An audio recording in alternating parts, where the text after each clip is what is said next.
やつが美味しいのだ。平和が一番なのだ。ところでねたん、孔子ってひとしとかとか言ってる偉そうなおじいちゃんなのだ。苦労もせずに説教ばっかりしてるイメージがあるのだ。あら、ずんだもん、とんでもない誤解よ。孔子の人生は実は苦難の連続だったの。特に陳蔡の役と呼ばれる事件では、食料が尽きて弟子たちが餓死寸前、精神崩壊ギリギリまで追い詰められたのよ。餓死寸前、教科書のイメージと全然違うのだ。あんなに偉い人がなんでそんな目にあったのだ。そこには極限状態でのリーダーのあり方が詰まっているわ。今日は孔子最大のピンチとそこで見せた驚愕のメンタルについて解説するわね。絶体絶命、食料ゼロの包囲網。そもそもなんで孔子一行はそんなヤバい状況になったのだ。食料を持っていくのを忘れたドジっ子だったのだ。違うわよ。これは政治的な陰謀だったの。当時孔子は自分の理想を受け入れてくれる国を探して諸国を放浪していたわ。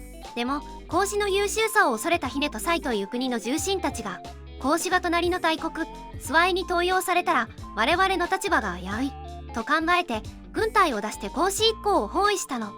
いえ、完全にロックオンされてるのだ。それでどうなったのだ。荒野で足止めを食らって補給路を断たれたわ。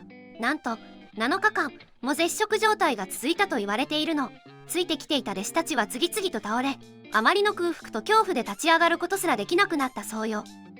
7日間もご飯なし。僕なら3時間で限界なのだ。そんなのパニック映画の世界なのだ。弟子ブチギレ？歌う孔子のメンタル。まさにパニックよ。そんな中、武闘派の弟子である師匠が怒りを爆発させて孔子に詰め寄ったの。君子もまた窮することあるか。つまり立派な人物でもこんな惨めな目に遭うんですか。あんたの教えは間違ってるんじゃないかってね。仲間割れなのだ。でも死にそうな時に綺麗事を言われたらそう言いたくなる気持ちもわかるのだ。孔子はなんて答えたのだ。謝ったのだ。いいえ、ここからが孔子の真骨頂よ。彼はなんとそんな極限状態で悠然と琴を弾き歌を歌っていたの。そして頃にこう答えたわ。君子方元より窮す子供窮すれば核に乱りる。むむ、どういう意味なのだ。平たく言えば立派な人間だってピンチには陥る。だが凡人はピンチになると取り乱して自暴自棄になる。その違いだけだってことよ。身体は飢えても心まで飢えさせてはいけないと態度で示したのね。ピンチこそチャンス？逆境の美学。かっこよすぎるのだ。パニックになるな、どっしり構えろってことなのだな。でもメンタル強すぎなのだ。孔子にとってこの逆境は天が与えた試練だったのよ。彼は弟子たち一人一人を呼んで、私の道が間違っていると思うかと問いかけたわ。多くの弟子が理想が高すぎて世間に受け入れられないのではと弱音を吐く中で、一番弟子の顔会だけは違ったの。受け入れられないのは先生の道が偉大すぎるからです。世間が理解できないことこそ誇るべきですってね。熱い展開なのだ。極限状態だからこそ本物が誰か分かったのだな。その通り。結局スワイの国から救援が来て助かるんだけど、この事件を通じて弟子たちの結束はより強固になったわ。陳蔡の役は孔子というチームが本物の強さを手に入れた瞬間だったのよ。まとめ。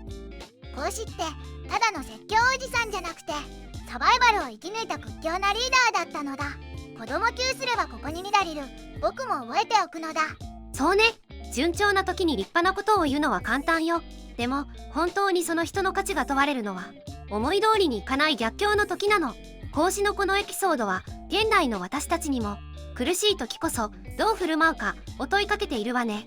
僕もおやつがなくなっても取り乱さない君子を目指すのだ。やっぱり予備のおやつは確保しておくのだ。ずんだもんにはまだ修行が必要そうね。さて皆さんは人生最大のピンチに陥った時、孔子のように歌を歌う余裕を持てそうですか？今日の動画はここまで。